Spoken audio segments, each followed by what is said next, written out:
السلام علیکم ورحمۃ اللہ، کیسے ہیں آپ؟ امید ہے آپ خیریت سے ہوں گے۔ آج قواعد میں آپ کا لیسن نون کتنی ہے۔ نون کتنی کیا ہوتا ہے؟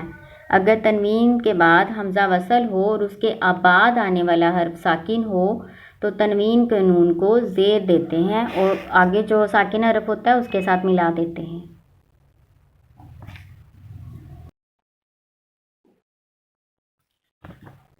حمزہ وصل کسے کہتے ہیں؟ حمزہ وصل وہ حمزہ ہوتا ہے جو پڑھنے میں نہیں آتا، صرف ملانے کے لیے استعمال ہوتا ہے۔ جیسے یہ حمزہ ہے نا، حمزہ، اس کو حمزہ وصلی کہتے ہیں۔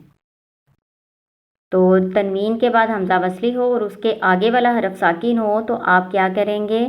جو تنوین کا نون ہوگا اس کو زیر دے کے ساکن حرف کے ساتھ ملا کر پڑھیں گے۔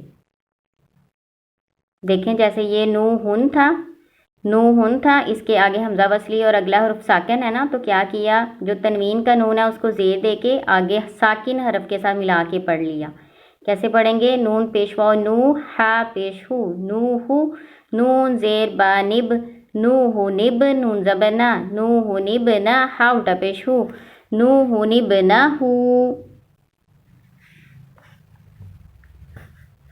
اگلا دیکھیں لفظ لام پیش وا لو، تو زیر تی لوتی، نون زیر لام نل لوتی نل، میم پیش را مر لوتی نل مر، سین زبر سا لوتی نل مر سا، لام زیر یالی لوتی نل مر سالی، نون زبر نا لوتی نل مر سالینا۔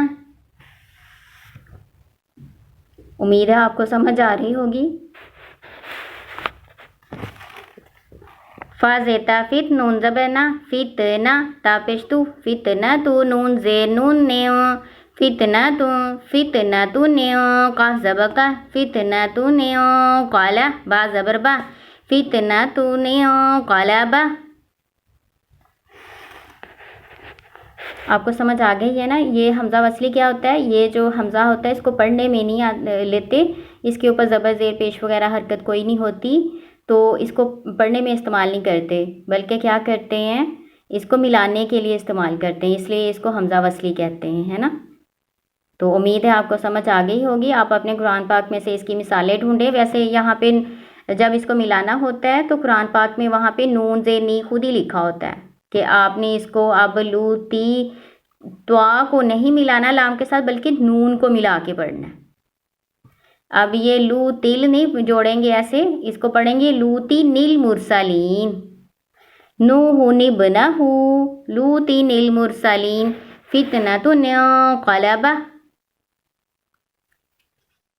چلیں اب آپ اپنے سپارے یا قرآن پاک میں سے کچھ اس طرح کی مثالیں نکالیں اور نون کتنی کو پہچاننے کی کوشش کریں۔ السلام علیکم ورحمۃ اللہ۔